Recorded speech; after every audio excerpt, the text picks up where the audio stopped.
பொருள் ஜீவனுக்கு மரியாதை அளிக்கின்றது. அதை வச்சுதான் உங்களுக்கு மரியாதை.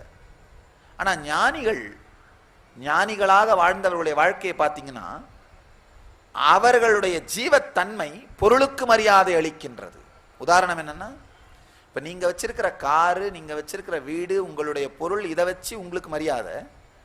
ஆனா நீங்க மிகப்பெரிய உயர்ந்த ஞானிகள் அவர்கள் வாழ்ந்த இடங்களை போய் பார்த்தீங்கன்னா, ரமண மகர்ஷி தொட்ட வெறும் கொட்டாங்கச்சி, அவர் தொட்ட சாதாரண ஒரு விசிறி, அதோட மதிப்பு என்ன?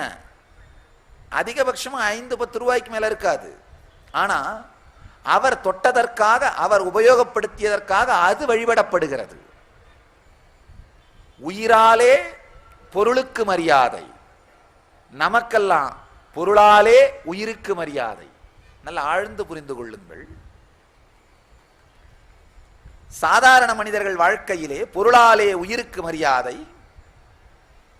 ஞானிகளுடைய வாழ்க்கையிலே உயிராலே ஜீவத்தன்மையினாலே அவர்கள் தொட்ட பொருளுக்கெல்லாம் மரியாதை. எல்லா நேரத்திலையுமே என் கணிதமே வாழ்க்கையா இருக்கிறதில்ல. இன்னொரு உதாரணம் ஆழ்ந்து புரிந்து கொள்ளுங்கள். ஒரு ஓவியம் இருக்குன்னா அதுல என்னென்னலாம் ஆட் ஆயிருக்கு? பெயிண்ட், கேன்வாஸ், துணி, அந்த பெயிண்ட் பண்றதுக்காக பெயிண்டர் யூஸ் பண்ண எனர்ஜி, இது 3 மட்டுமே அந்த பெயிண்ட்டுக்கு ஈக்குவல்னு சொல்ல முடியாது. ஏன்னா அந்த பெயிண்டர் யூஸ் பண்ண எனர்ஜி, அந்த பெயிண்டோட குவான்டிட்டி, அளவு, அந்த கேன்வாஸ், துணி, இதை 3ஐயும் வச்சு வேற ஒருத்தர் பெயிண்ட் பண்ணா வேற மாதிரி பெயிண்டிங்கா வரலாம். அப்போ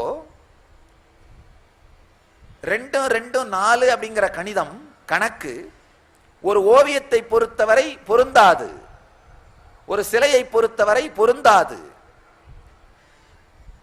எத்தனை மணி நேரம் அந்த துணியில அவர் வேலை செஞ்சார், எவ்வளவு பெயிண்டை யூஸ் பண்ணார் அப்படிங்கிற கணக்கை மட்டும் போட்டு பார்த்து ஓவியத்தை அதற்கு சமம்னு சொல்லிட முடியாது.